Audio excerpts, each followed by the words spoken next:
haidi ngasi adum taga ngasi kitang basic when stock market ki maramda basic khara plus cryptocurrency basic khara don hoina any apamba amada haidi invest to way ngasi ki yam nungai wari im lay kari cryptocurrency ki yam nungai yam tha tha dona yam high way rakhiba ngasi ki ko ado ai loina ai ngasi ki share market ki matang da kari no habdo ai fadana ai haijake so I screen share torke screen share PPT screen share torke aduga adum khangminase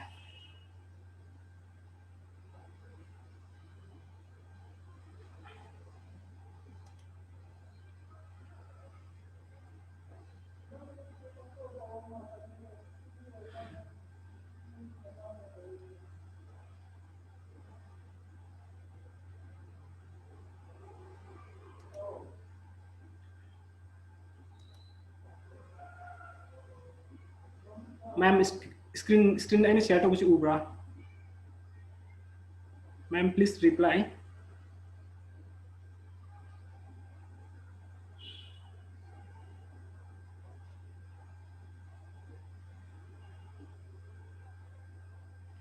okay thank you so much okay so first we will learn about what is stock market okay stock market see kari know what is share what is stock market okay si sing si fazana khangasi adwegi mathang dana akoigi what is share market and basic needs to start trading so I will cover each and everything and the basic knowledge about the cryptocurrency okay cryptocurrency haibasi bitcoin karon haina taramane adugi matang dai last haidi kamain tawuno dring ngasi gi market kamain tawkhibno habado ai adum haijarake so stock market si ahan bada stock market si kaino habasi khangse stock market si akoina karina haina su khangneba share market haina su khangneba share market si samna arba kanda akoi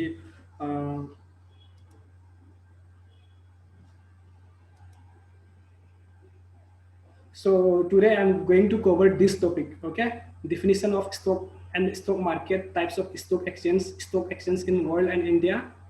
trading in stock market demat account importance of stock market and stock trading investment in various type of trading stock market conditions calculations of indices benefit of investing in share cost of price fluctuations sigi topic sing si aina ngasi cover tawni maram di samna kanda fazana khangdaba yadeba samna kanda koi ki topics ma'am cover tawdaba yadeba samna ai ngasi topics khara aina yeng bakanda aina ngasi ki fazana ai thabuk kitang silleba ko ado aina yeng bakanda 90 days mu disangane ba 90 days ki course to aina 7 days ta kamain tawraga haidi adum noina practice tawga yana na 7 days pawda ai adum cover tawjarake 90 days ti complete changane ba tamba matamda haidi pull up nang fundamental analysis technical analysis candlestick stop loss kamain tawda khud kadage practical case study ma manengara pakanda 90 days ti changane ba do aina sigisi aina basic knowledge kitang khak tawrga 7 days ti da aina noina gyan ta bangam bataraga di stock market ki mamnu gyan ta bangam bataraga di I will be very happy okay so ngasi topic sing si aina sigi topic aina uliba ma'am se aina si cover to ni plus aina demand supply price akoi ki support and resistance karino adagi graph comment to kuno technical analysis comment to kuno fundamental analysis comment to kuno having sing topic sing do aina khar cover to jarake adagi candlestick comment to kuno having so in cover to jarake adai matung da bitcoin gi maram da cryptocurrency gi maram da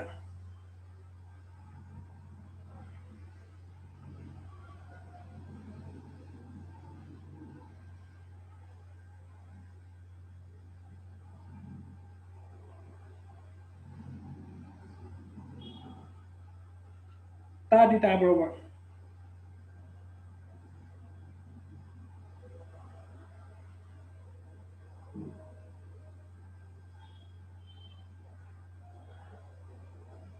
ꯑꯩꯈꯣꯏꯗꯤ ꯇꯥꯏꯌꯦ ꯑꯃ ꯇꯥꯏꯒꯔꯁꯦ ꯃꯥ ꯇꯥꯗꯕ ꯃꯥꯜꯂꯦ ꯑꯩꯈꯣꯏ ꯑꯅꯤꯗꯤ ꯇꯥꯏꯌꯦꯕ okay so aina hanbada ai sigista ai whiteboard use tawrake ko whiteboard use tawraga what is share adregi share market kamain taw kono khot pano NSE karino national stock exchange karino Bombay stock exchange karino what is sensex what is Nifty basic necessity sisi khandragati actually why I'm teaching this one. Actually, khang the missing kind of investor nga si some na kan I see app on thing na re adagi mi su hainer stock market adagi trading hai si karino Oh, tare tare. hainer hainer matung sida ai nga si ai su trading tawragi mi su kan tawragi di pesa ma mut ni kan khang na ka tawradi adi ga apuna hello mut thambio so khang da matam do on to biraga wangang biro ma'am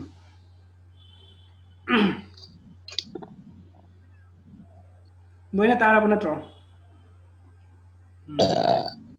Tare. okay thank you so aduduna aina sigi basic sing sigi theory sing theory plus technical analysis adi fully technical ni matau karam na hidi ngarang na graph krai de lei hige ngasi na graph ngasi gina hidi sigi mayam si ai tak tringai de what is share si ai haijere ke kai no share what is share stock market or share market si aina si hiding ida aina si hiding ida aina what is share si ai ke samna ro kanda company ma suppose utamgi maming lawre ba utamgi company x ko company ma leire magi company si utamgi x ko company si ma leire ko magi 50 lakhs man investment to magi company si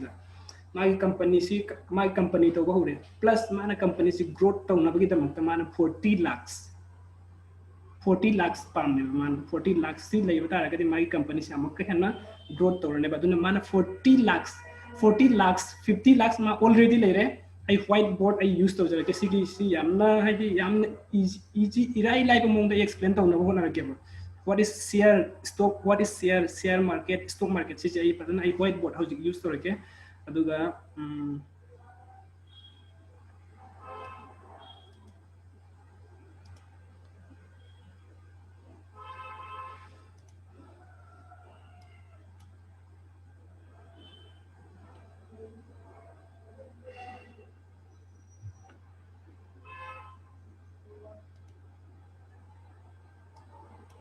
So, Tiger Utam की company में सिले रहे को ma'am ऊबना तो screen से screen line share तो किसी ऊबना तो Uy. okay thank you so much so Utam की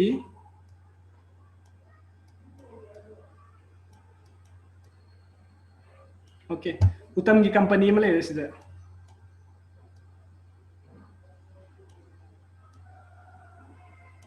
okay Utam की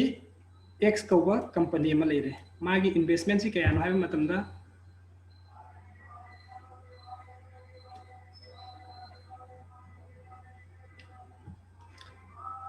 so मागी 50,000 already investment हो रहे 50,000 okay 50,000 मासे ले रहे तो मागी कंपनी से ग्रोथ तो रहे मागी फलन ग्रोथ तो रहे अदुगु माना अमक है एक्सपांड तो उपा में मा he needs 40,000 so okay he needs 40,000 sorry 40 lakhs again he needs 40 lakhs again okay so what he is doing mana kamain to vai kan magi already magi company ki value si 50,000 ne ado mana ma amka company si mana growth to na bagi damak ta mana kai darka ta hai kan mana 40,000 pa me okay 40,000 pa me 40,000 si mana kamain to vai kan mana haidi public sector public tagi mana amka khongat pa me sam na ba kan da CDC lupa tara da mana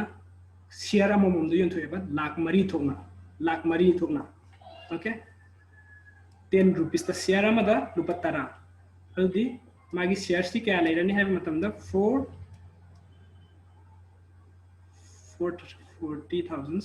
lakh share leire 4 lakh share into 4 lakh into 10 di 40,000 I think sorry 40 lakhs oirane boko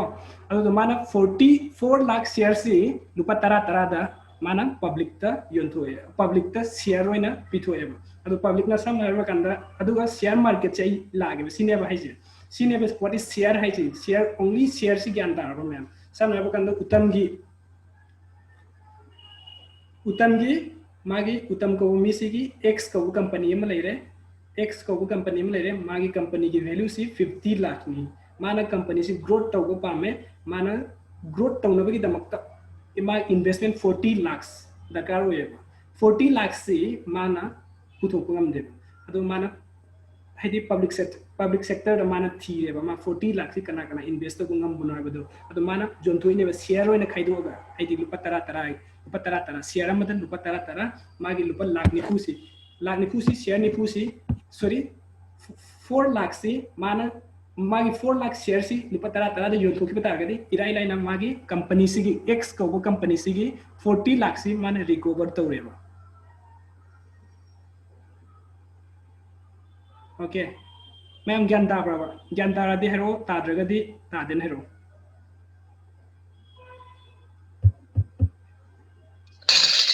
Tai. Okay thank you I CC share को Webco share market हैबसी I कमाइना हाइबनो हाइबदो I Amka हाइजरके Okay, system power. Stocks are issued by companies in order to raise capitals and are bought to investors in order to acquire a portion of the company. A stock market is the place where buying and selling of stocks take place. Nowadays, due to internet and advanced technology, buying and selling of stocks takes place anywhere in and also from foreign country. There is no need to be physical present in exchange like MSC and the BSC. Stock markets are perfect competitive markets. And the stock market see how do the share market how do internet internet me हाइदी auction में offline दा लाउरगा आइगी share असि आइगी company सिगी share अदु जोली अदु lobby अदा lobby अन तौरगा हान जुलम हौजिक्ति समना बकन हौजिक्ति मफम गुदि मक्ते समना कन आई मणिपुर ले आई युम दा लेरे आई युम दा लेन कंपनी अमगी शेयर लेबे यायबा अदु बिकॉज ऑफ द इंटरनेट ने बको इंटरनेट से ले पदगी एनी मफम दा लेनिंग मफम दा लेरगा नंग कंपनी अमगी शेयर लेबे याय नत्रगा युनबे यायबा ओके सो कमाइन तौरगा शेयर मार्केट और स्टॉक मार्केट सिदा लाकुन हाबदो आई हाइजरके अहानब से आई मखल अनि हाइदि एक्सचेंज अनि दरकार ताइबा तंबो मखल अनि अहानबदा मथंग करीबा अहानब टाइप्स ऑफ मार्केट से तमद्रिंगई ममांग से आई स्टॉक एक्सचेंज मखल अनि आई इंट्रोड्यूस तौगेबा ओके सिगिसे आइना एक्सप्लेन तौजि ममांगदा हाइदि व्हाट इज स्टॉक मार्केट दो आई हजिक आइना ताखरिदो व्हाट इज शेयर मार्केट आइदा आइना व्हाट इज शेयर खक्तने आइना व्हाइट बोर्ड एक्सप्लेनेशन तौखरिदो आइना हजिक एक्सप्लेनेशन तौरतोइसि व्हाट इज शेयर मार्केट दो एक्सप्लेन तौरके बको कमाइना नो हाइबदो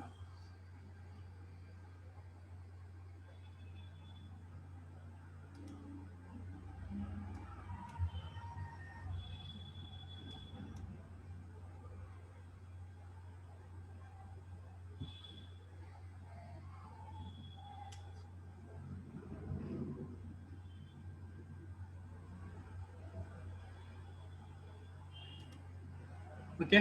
सो सी समना हाबकन सी उतमगी आइना आई अमका रिपीट तौजरके यामना इलाइ लाइ ममंगदो उतमगी एक्स कोबो कंपनी अमा लेरे मागी 50,000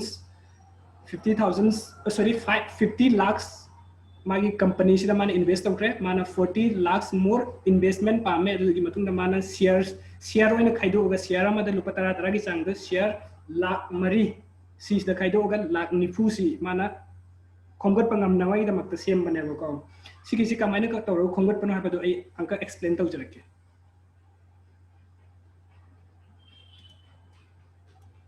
आई सी लोइना मुथाखरगे ओके ओके सो सिगिसी कंपनी ना कमाइना हाइदि कमाइना तौरगा कनागी थ्रू द जोन बनो हाबदो अखोइ द स्टॉक एक्सचेंज ना ताखरबो स्टॉक एक्सचेंज ना स्टॉक इंडिया दा यामना मरु एबे स्टॉक एक्सचेंज मखन क्या लई है कंदा स्टॉक एक्सचेंज अनि मखन अनि अमना नेशनल स्टॉक एक्सचेंज अमना बॉम्बे स्टॉक एक्सचेंज अदु अममसु लई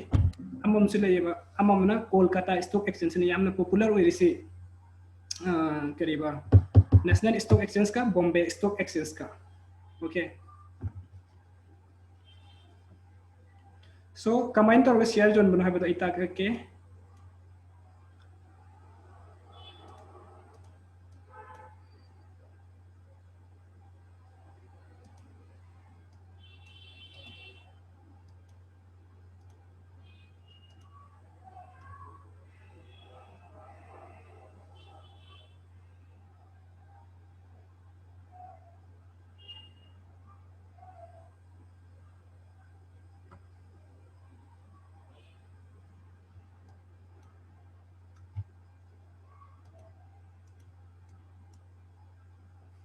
1 minute, 1 minute.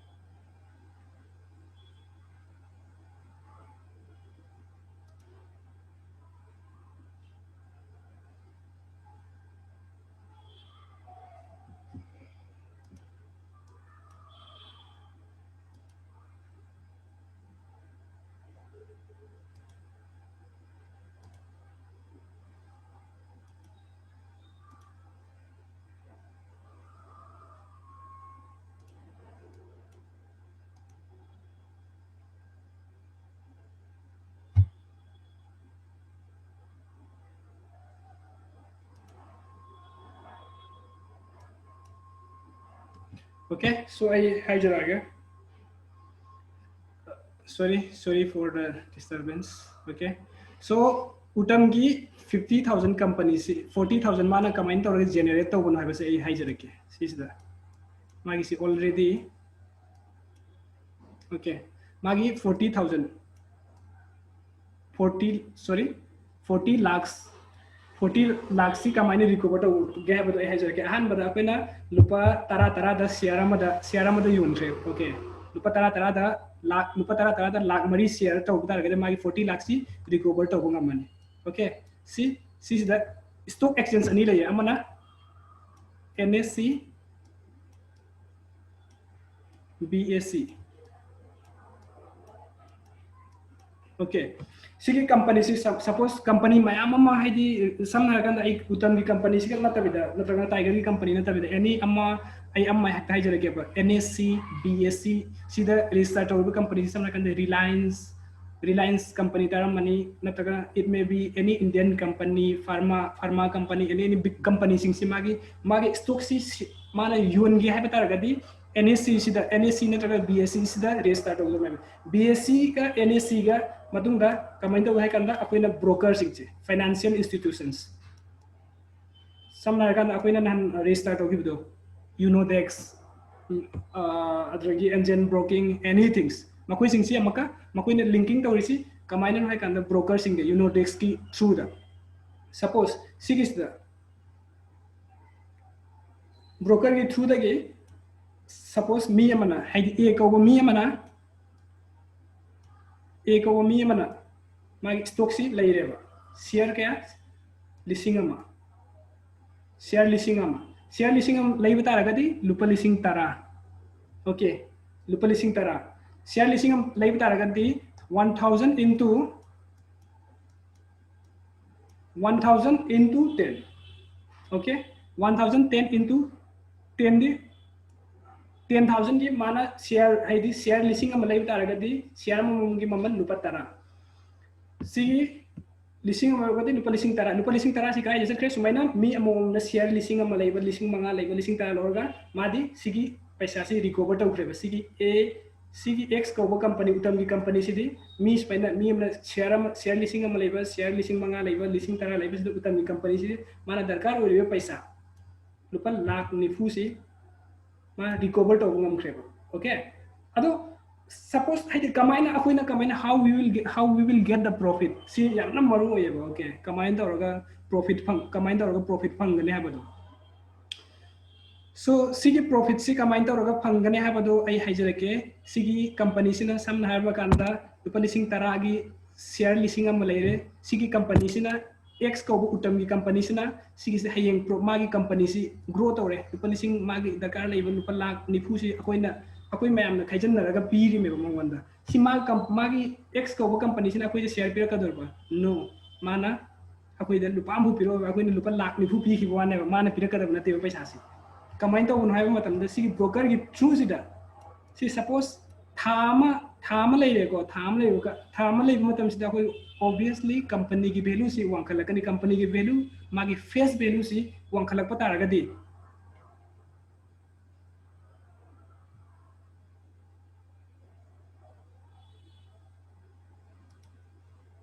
ma'am tari bro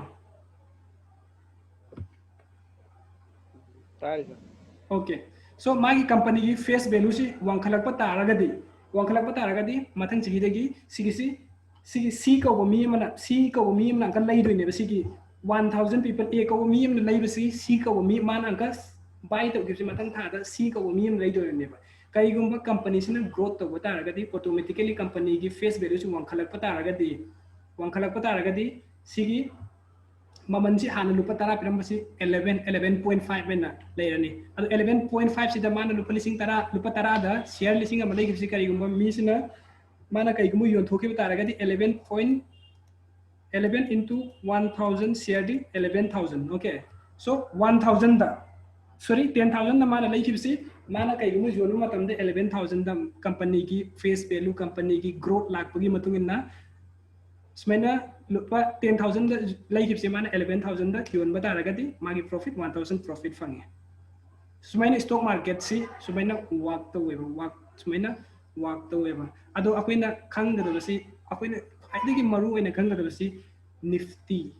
sensex, NSE, BSE.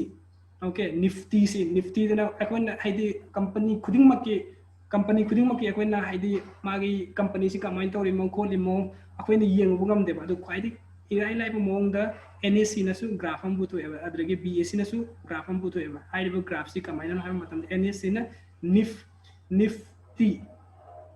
ka weba magi graph si index si aku na index si da kang mongam na kai guma graph si na green eba tar gadi sigi graph haidi sigi company sing growth weri aku ini adum kang ngam market si high ori down ori hai si NSC amasung BSC ki Nifty amasung sensex si yenga kang ngam sigi aina details oina ai mathangi class ta natragna mathang da aina adum ai haijrake so NSC si sina Nifty and BSC sina sensex so Nifty si aku ini word ani ni siam ai sida IPPT wena ucharake sisi noi ijan ijan ho noi khang si di basic knowledge ni stock market na share market si kamai na work to we have adu ai adum aina hai jabne ko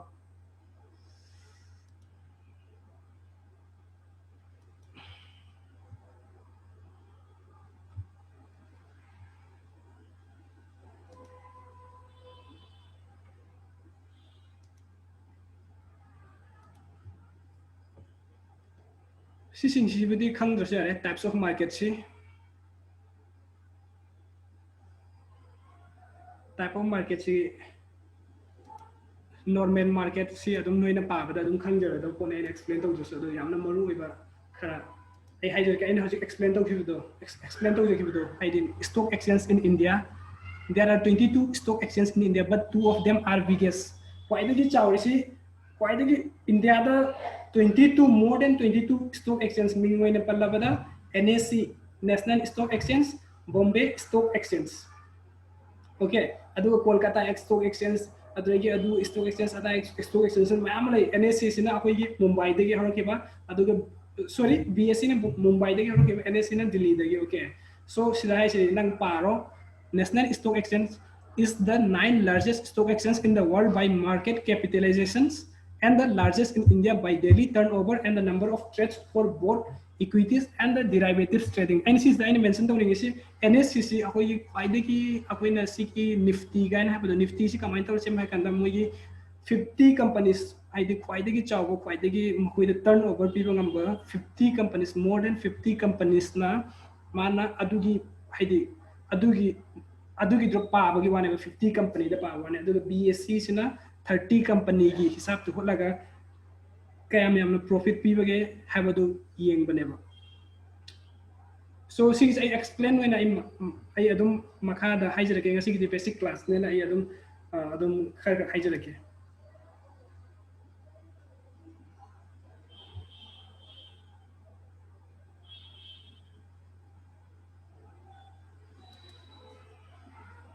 sidahare location Bombay Stock Exchange ki maram da kone khar khangasi samna bakanda magi location si Mumbai de lai magi office si Bombay Stock Exchange si magi location si Mumbai de lai aduga index si samna bakanda index si sensex si akone kamain ta hai kanda karai degi lauthro kona kanda 2 words degi lauthre sensitive plus index han bagi sensitive si degi sensex E and SC ꯂꯧꯊꯣꯛꯑ ꯃꯇꯨꯡꯗ plus index ꯇꯒꯤ EX ꯂꯧꯊꯣꯛꯑꯒ sensex ꯍꯥꯏꯅ ꯍꯥꯏꯌꯦꯕꯀꯣ ꯑꯗꯨ consist of group of 30 stocks ꯍꯥꯏꯗꯤ ꯃꯈꯣꯏꯗ stock ꯃꯌꯥꯝ ꯌꯥꯎꯔꯅꯤ ꯑꯗꯨꯏꯁꯨ ꯃꯈꯣꯏꯅ calculate ꯇꯧꯔꯤꯁꯤ only 30 stock highest 30 stock ꯇꯒꯤ calculate ꯇꯧꯔꯒ ꯃꯈꯣꯏꯅ graph ꯑꯃ ꯁꯦꯝꯃꯦꯕ ꯍꯥꯏꯕꯗꯤ ꯑꯩꯈꯣꯏꯅ ꯑꯗꯨꯒꯤ ꯒ꯭ꯔꯥꯐꯇꯨ ꯑꯩꯈꯣꯏꯅ ꯍꯥꯏꯗꯤ ꯀꯝꯄꯅꯤ ꯈꯨꯗꯤꯡꯃꯛꯀꯤ ꯒ꯭ꯔꯥꯐ ꯌꯦꯡꯕ ꯉꯝꯕ ꯅꯠꯇꯦꯕ ꯍꯥꯏꯗꯤ ꯒ꯭ꯔꯥꯐꯁꯤ ꯍꯥꯏꯗ ꯂꯩꯕ꯭ꯔꯥ ꯅꯠꯇ꯭ꯔꯒꯅ ꯂꯣꯗ ꯂꯩꯕ꯭ꯔꯥ ꯍꯥꯏꯕꯁꯤ ꯑꯩꯈꯣꯏꯅ ꯌꯦꯡꯕꯁꯦ ꯑꯩꯈꯣꯏꯅ ꯀꯝꯄꯅꯤ ꯈꯨꯗꯤꯡꯃꯛꯀꯤ ꯀꯝꯄꯅꯤ ꯂꯥꯛ ꯀꯝꯄꯅꯤ ꯂꯩꯁꯤꯒꯤ ꯑꯩꯈꯣꯏꯅ ꯌꯦꯡꯕ ꯉꯝꯕ ꯅꯠꯇꯦꯕ ꯑꯗꯣ ꯃꯈꯣꯏꯅ ꯕꯣꯝꯕꯦ ꯁ꯭ꯇꯣꯛ ꯑꯦꯛꯁꯆꯦꯟꯖ BSE ꯍꯥꯏꯁꯦ ꯃꯈꯣꯏꯅ ꯀꯝꯄꯅꯤ ꯈ꯭ꯋꯥꯏꯗꯒꯤ ꯒ꯭ꯔꯣꯠ ꯑꯣꯏꯕ ꯀꯝꯄꯅꯤ 30 ꯈꯟꯒꯠꯂꯕ ꯃꯇꯨꯡꯗ ꯃꯈꯣꯏꯅ ꯀꯜꯀꯨꯂꯦꯠ ꯇꯧꯔꯕ ꯃꯇꯨꯡꯗ ꯍꯧꯖꯤꯛ ꯃꯥꯔꯀꯦꯠꯁꯤ ꯑꯞ ꯂꯩ ꯗꯥꯎꯟ ꯂꯩ ꯍꯥꯏꯅ ꯇꯥꯛꯄꯗꯨꯕꯨꯅꯦꯕ ꯕꯣꯝꯕꯦ ꯁ꯭ꯇꯣꯛ ꯑꯦꯛꯁꯆꯦꯟꯖ ꯑꯁꯤ ꯃꯁꯤ ꯀꯃꯥꯏꯅ ꯇꯧꯔꯒ ꯀꯜꯀꯨꯂꯦꯠ ꯇꯧꯒꯗꯕꯒꯦ ꯍꯥꯏꯕꯗꯨ ꯀꯜꯀꯨꯂꯦꯠ ꯇꯧꯕꯅꯣ ꯍꯥꯏꯕꯗꯨ ꯑꯩ ꯃꯈꯥꯒꯤ PPTꯗ ꯑꯩ ꯎꯠꯆꯔꯛꯀꯦ okay sida loina leire ahanbada hojik members at 52 hairs more than 1700 companies are registered more than Bombay Stock Exchange ta more than 1700 companies registered tawreba hojik sigisi aina mistake we bani members at 52 hairs more than now hojik when 1700 companies Bombay Stock Exchange ta registered tawre okay date of launch 3rd January 1986 okay सिंग अदम पारो आई सिगी class सिगी video से pre class से आई video नोइदा थारके अदम येंगियो नत्र आई YouTube ता अपलोड तौजरके अदुगा अदम येंगियो खंगदबा यावरगसु सिगी बेसिक नॉलेज नि बेसिक नॉलेज बट खंगदबसु या यात्रबा ओके अदुगा नेशनल स्टॉक एक्सचेंज की मरम इन डेप ओइना खंगसी मागी नेशनल स्टॉक एक्सचेंज सी लोकेशंस मुंबई इंडेक्स सी Nifty national stock exchange 50 consists of group of 50 stocks si kamaina hai kanda Nifty अखोन नेशनल स्टॉक एक्सचेंज के मागी ग्राफ से निफ्टी ने थोलिबगी मरम से हाइजरके समना बकंद इन फ्रॉम नेशनल स्टॉक एक्सचेंज तक मकोइन लौथि नेशनल से लौथोएबा नेशनल से दगी प्लस 50 कंपनी ने मोइ साइबा 50 कंपनी की ग्राफ तुना मकोइन मोइ इंडेक्स में सेमे पा दुगुना अखोइन करिगम अदुगी ग्राफ तु येंगा मार्केट से हाई लई नत्रगना डाउन लई दो अखोइन खंगदोमेबा 50 कंपनीज 50 की TY दे लौथोनी दुग नेशनल की नेशनल लगी NI सी लौरगा निफ्टी ने मोइन थोन बनेबा लोकेशन से मुंबई दनी अदुग डेट ऑफ लॉन्च सी 1994 दनी अदुग मंगोंद रजिस्टर तौरिबा मेंबर सी 726 है से 726 कतनते 5000 till now 5400 companies has registered in this national stock exchange okay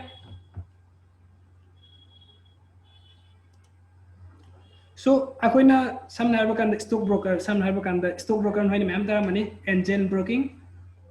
unodex si de atu pagani akoina ngarang nan account hang na bodu up stocks okay zeroda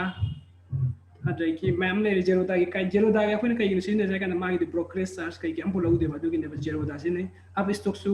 yam na nungai platform ni adai ki angel broking su yam nungai on the graph fazana p okay sigi sing stock broker hai sing makoina samna kan aina nga explain to gibido company sing sina BSE natraga NSE da register tawrani aduga makoina register tawri sing to makoina yolaiba stock sing do broker की through the cell तौदर में direct customer सम हाबा अखोइना leather से broker की through the ने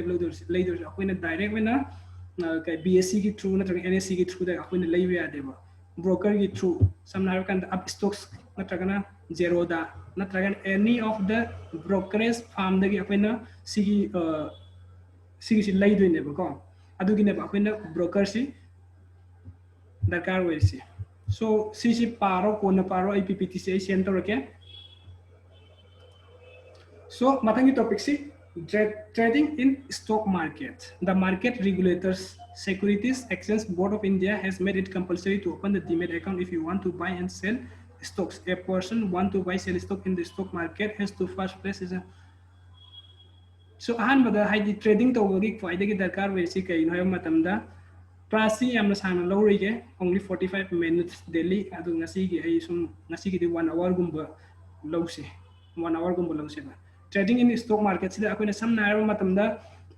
demat account ama dakar taiba trading hangnabagi damakte according to SEBI Securities and Exchange Board of India gi matung inna sigisi Sigi run tawrisi NSE and the BSE security tawrisi kan anu hai matamda Securities and Exchange Board of India SEBI hai sis na neba. Okay, mo ina security tawri meba makoi stock exchange ani se. So makoi ki instruction ki makada demat account open tawasi compulsory neba. Okay. Demat account tawba compulsory neba. So already demat account hange aduna we can start trading from today or tomorrow. Sorry, not from today, tomorrow itself lagi akoina trading tawbe area, but we will not do trading until and unless we complete it. Okay, trading tawse akoina next after 7 days lagi akoina trading tawse bako. Ado sigi gyan taramani samna harba kan darkar laisi sig information sidi noina haidi for your information only sisna akoi kai gumbam po haidi stock market ta sigi khang da ya de sigi basic knowledge khang daga de noi kamai invest to din karam company kamai stock market work to mo kamai share market work to mo habadu khang da su ya de adu gi da mak tane ne sigi se ai explain to reason traga de to sai.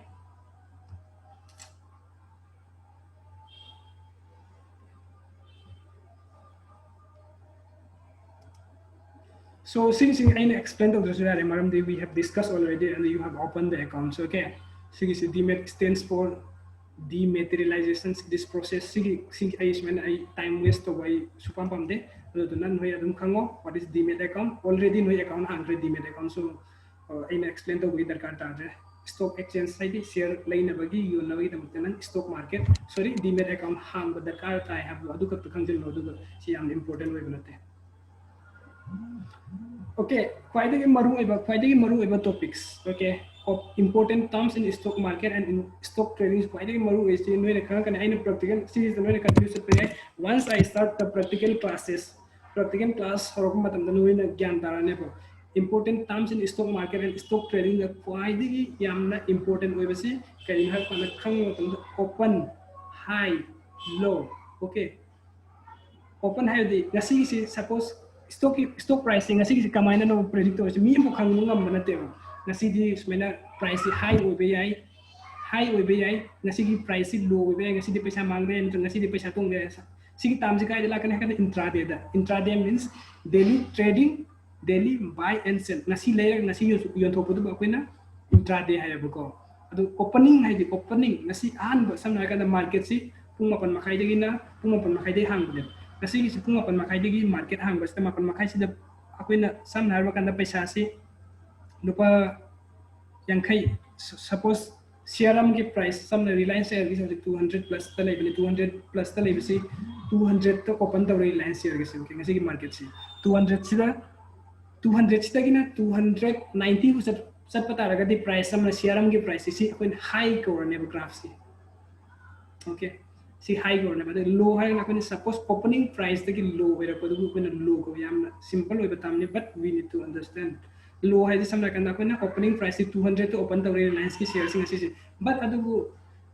unfortunately makha da kum thakib ta raga di 150 or 155 or 190 CRM ki price adu raga di akoin low high ra ne ba sigi tam sigi topic sing khang batai what is open, what is high, what is low sigi sing jen mena graph ko analyze to mutung da sigi si pala khang mo ngam kanai ba okay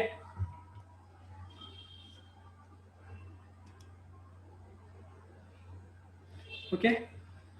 see the important terms in stock market and the stock trading: close, volume, bid, offer.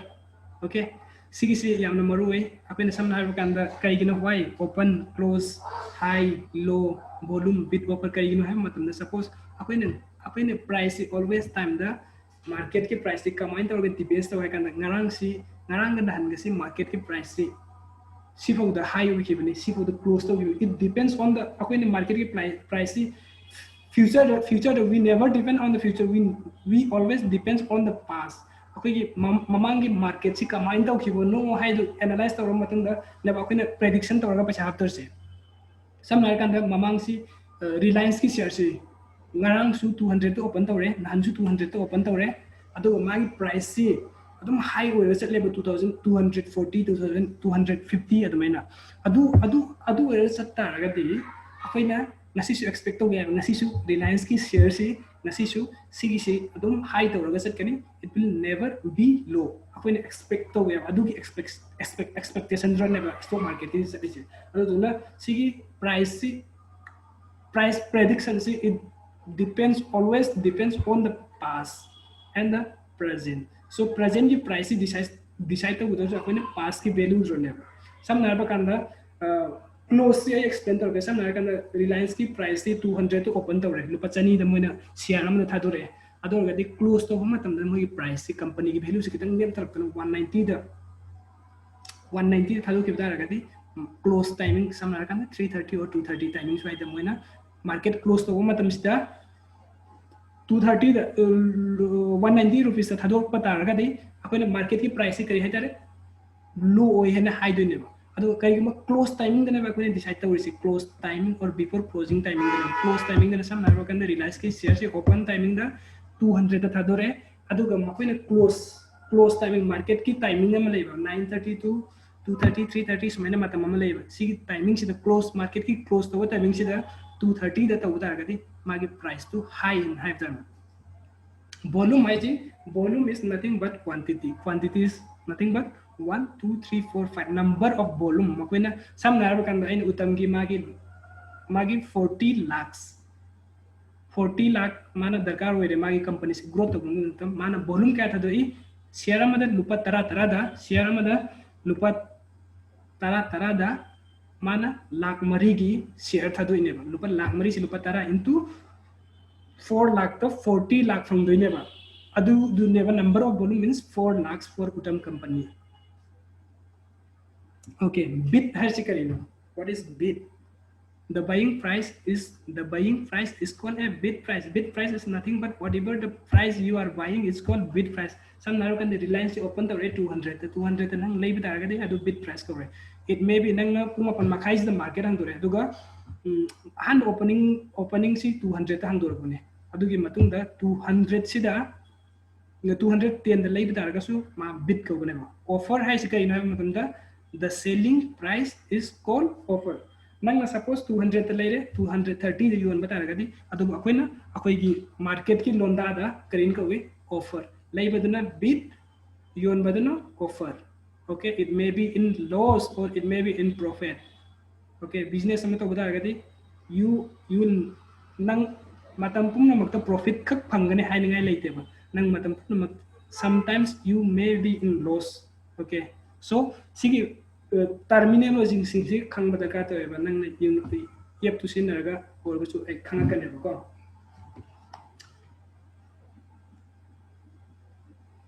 kasi sai lo sila jam ma'am khang da ba yaw ga de dum hang biro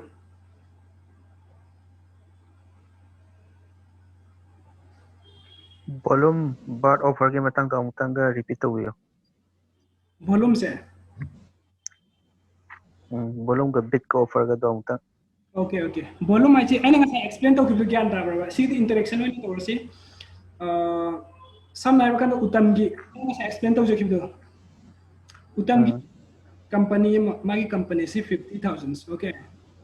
sorry magi company ma lere magi company beru si mana investor 50 lakh nebo magi 50 lakh si mana company growth to pame but adu mangon da paisa su lei leitre company ji growth to nami da makta mangon da 40 lakhs darkar hoye 40 lakh si mana investment thi 40 lakh si kamai to kana mana share oine khaido eba share amam da lupa tara tara share lakh mari thokna khaido eba lakh mari into lupa tara si lupa lakh nifu sorry mana pamiba lakh nifu do phangani na tra lupa lakh mari si sorry share lakh mari thokna lupa tara tara da khaido de gyan da brava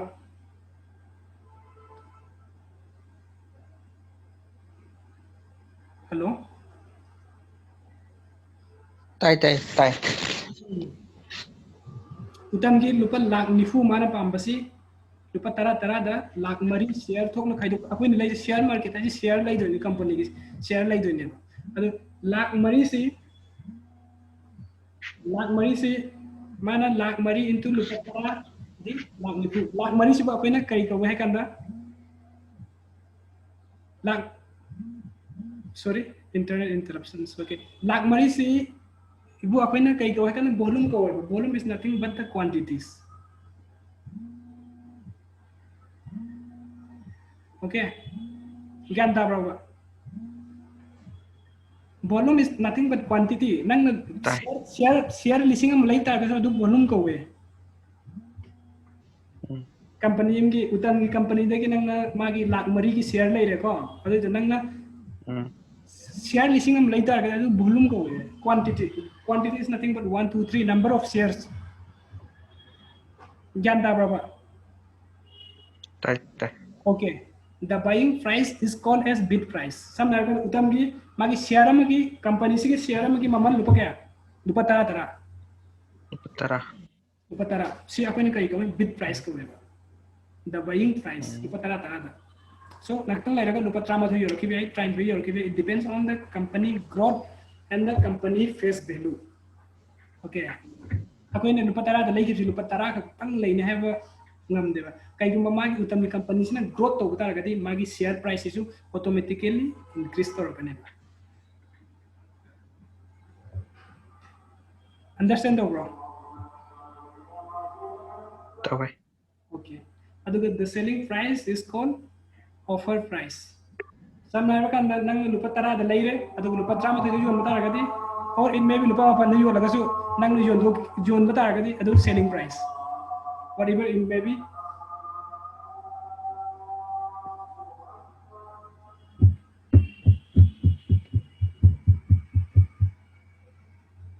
janta bro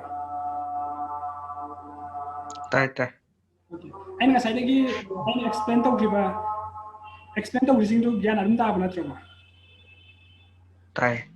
okay thank you ado hayang mo continue to kasi ay atop ano ba topic ay ano ba ay ngasi kitang ud kaya ba cryptocurrency man ba cryptocurrency kay ino ha explain dito utre ba ko ado iso ay kitang ay graph may mobile do lagyo ba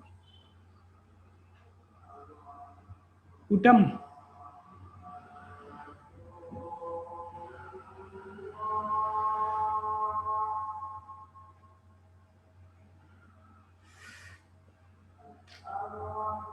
oh my god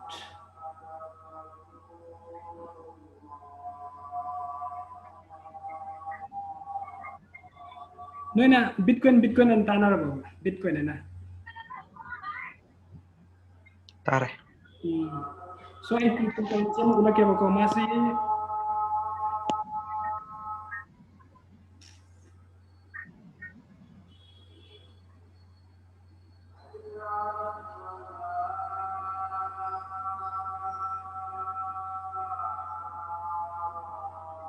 si x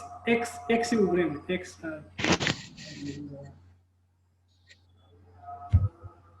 XRP ini ubrem x and Screen bam gerak.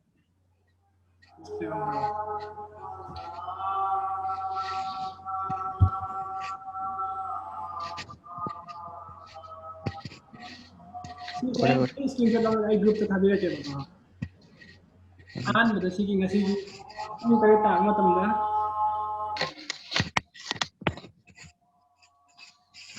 kare ta matamda ini kare ta lupa kuntra ma thile ramde ba sar ps lupa kuntra ma thile ramme ado hojik magi value si ka anai matamda ngasai nungtin lupa nifung apan lupa yang kai ma thoi bo yau lupa yang kai ma tum lowest lupa kunipan da ngasi gile rambe ngasai ai nipung ani bo yang kanda se isiang 30 da gina hana 48 hotong le rambe han market ngasi open ta kanda lupa kunipan da hojik lupa yang kai yau highest ta 53 ho lai rewa yam gan ne nang kai um ngasai hana market horo ko lupa kunipan da le rom ta ga hojik kai gumba share listing am tang layam maga lupa kunipan da hojik lupa yang kai hum doi da yom ta ga how much profit you will get adu ne ko ide maru ge si nasi gi amna sigi graph sing graph rom ngani uram maro mobile da di sigi graph yang si am important way opening adu gi ne ba ko si ta misi volume bid offer close opening price sigi am maru way ba ai screenshot law ga tharake ado nasi gi lo sila se ado hayang amuk interested ꯑꯣꯏꯔꯒ class ꯃꯈꯥ ꯇꯥꯊꯔꯁꯤ ꯑꯩ screenshot ꯊꯥꯔꯛꯀꯦ ꯑꯗꯨꯒ ꯑꯗꯨꯝ ꯈꯤꯇꯪ analyze ꯇꯧꯕꯤꯔꯣ okay thank you so much ngasi dulu loisalasi ma'am Thank you.